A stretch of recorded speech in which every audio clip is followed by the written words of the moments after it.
Hey YouTube, the Canon Fanatic, deck profile time, Maname, this time, a deck that, okay, so some of you might know, I've probably mentioned it at some point, that I really like Monster Mash decks. I really like the idea of using nothing but monsters, making a lot of your opponent's anti-back row stuff completely useless, and also getting around, or just like completely overpowering your opponent with strength, because a lot of decks a lot of really good decks still have the back row. But if you don't have to worry about having your own back row and you don't really care about your opponent's back row, you can just derp derp all over the field, and they can't really do much to stop you. And I really love that style of play, which is funny coming from a primarily casters player. So this is first installment of a series, if you will, of Monster Mash decks that I'm going to be trying to work on. This one is Fairy Mash, and this ordering is atrocious. Ew, that didn't help it. Okay, whatever. I'll just do this in the order it gave me, and we'll all live with it. Whatever. Doesn't really matter. Anyway, Fairy Mash. Here we go. Deck profile. Boom. Triple balls, because you need your balls and fairies. Or you need balls to play fairies. One BLS, because it's Chaos. E. One Chaos Sorcerer, because Chaos is in its name. Dad, because everybody needs dad. Now, if only they make mom, although I don't know what mom would be, because dragon starts with a D, not an M. Three-dimensional alchemist. He sets up your banished spot for Leviair plays, and also he himself, when he goes to the grave, you can bring something out of your banished zone, and that's really good because you need to be able to go through the deck really fast. This deck completely falls apart if you're really slow about going through the deck. So that's one really good way of getting through part of the deck, getting your hand ready for things.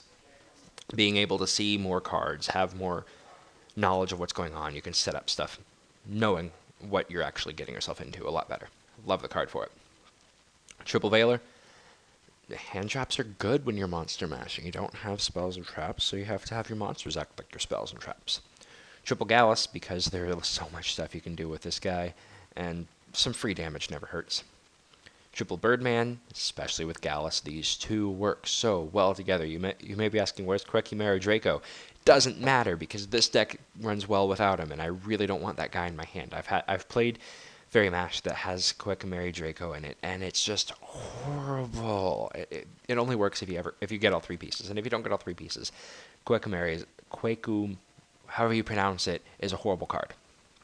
So don't even bother with it. You can side them in if your opponent's running like Stall or something. So, one Gores, because you're not going to be running spells and traps, so you can easily get Gores out. 3 Herald of Orange Light.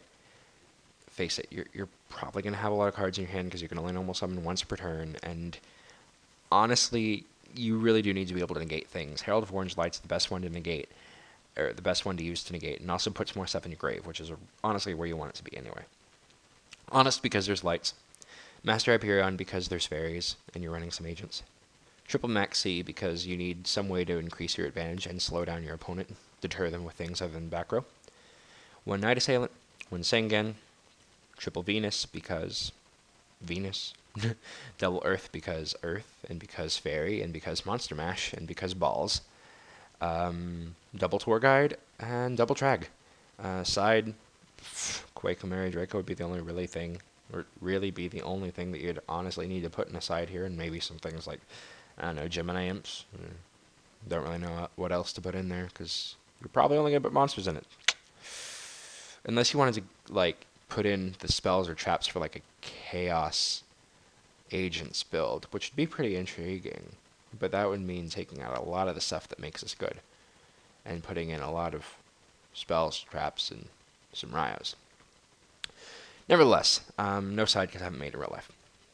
Extra, Catastor, Fairy Dragon, Ancient Fairy Fat Black Rose, Gaia, Worm, Scrap, Stardust, Leviair, Leviathans. Whatever you really like. This is just my usual, hey, I can sink, hey, I can exceed. Let's go ahead and put some things in here. Of course, I need to put some gotchis in here because you're running Mystical Shrine Balls, you got Earth, you probably need some gotchi action. But basically, that's it. It's a pretty nice, simple, easy build. All about shifting out as much of the deck as possible so that you know what you have to deal with so you can plan ahead better. It's a really overpowering deck, Like it focuses on just beating down the opponent, and it's pretty darn effective. So, as always, with any comments, suggestions for improvement, hey, your mic sucks, get over it. Just leave that all below this in the comments. So yeah, this has been the Canon Fanatic. Hope you enjoy. Bye.